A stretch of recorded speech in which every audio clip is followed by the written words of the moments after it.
আমি আশা রাখি যে সামনের দিনগুলোতে লালমনিরহাটকে একটি ভালো লালমনিরহাট উপহার দিব, আলোকিত লালমনিরহাট, যেখানে সামাজিক অপরাধ নিয়ন্ত্রিত থাকবে, যেটা আমার একটা সামাজিক আন্দোলনের অংশ।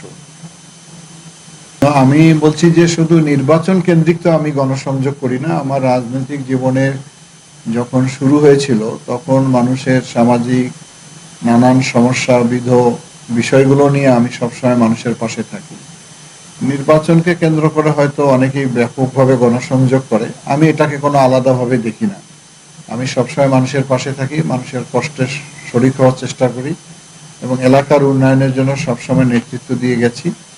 আসন্ন নির্বাচনে তরুণ ভোটাররা যারা যারা তিনটা নির্বাচনে ভোট দিতে পারেনি, একটি স্বৈরাচারী ফেসিবাদী শাসনের কারণে তারা ভোটদানে বঞ্চিত ছিল, তাদের অনেক আকাঙ্ক্ষা, নতুন বাংলাদেশ গড়ার আকাঙ্ক্ষা, জুলাই অভ্যুত্থানের মধ্য দিয়ে একটি সাম্যের বাংলাদেশ, মানবিক বাংলাদেশ, গণতান্ত্রিক বাংলাদেশ গড়ার যে আকাঙ্ক্ষা তাদের, আমি তাদেরকে আহ্বান জানাবো, তারা যদি আমাদেরকে নির্বাচিত করে তাহলে জুলাই অভ্যুত্থানের মধ্য দিয়ে যে বাংলাদেশের অভ্যুত্থান হয়েছে সেটাকে আমি ধারণ করি, আমি চেতনায় বিশ্বাস করি।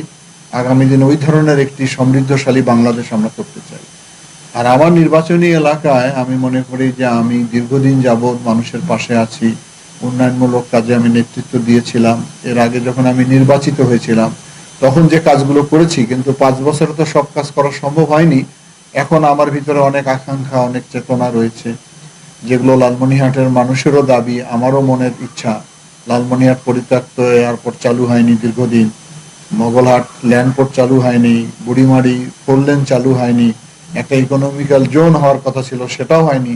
সর্বোপরি তিস্তা নদী রক্ষা আন্দোলনের ব্যানারে আমি তিস্তা মহাপরিকল্পনার আন্দোলন করেই যাচ্ছি। আমি জানি যে এটি আমাদের শুধু লালমনিরহাট নয়, বৃহত্তর রংপুরের 5টি জেলা, 2 কোটি মানুষের জীবন সংগ্রামের অংশ।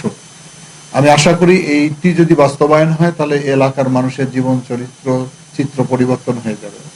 আমি আশা রাখি যে সামনের দিনগুলোতে লালমনিরহাটকে একটি ভালো লালমনিরহাট উপহার দিব, আলোকিত লালমনিরহাট, যেখানে সামাজিক অপরাধ নিয়ন্ত্রিত থাকবে, যেটা আমার একটা সামাজিক আন্দোলনের অংশ।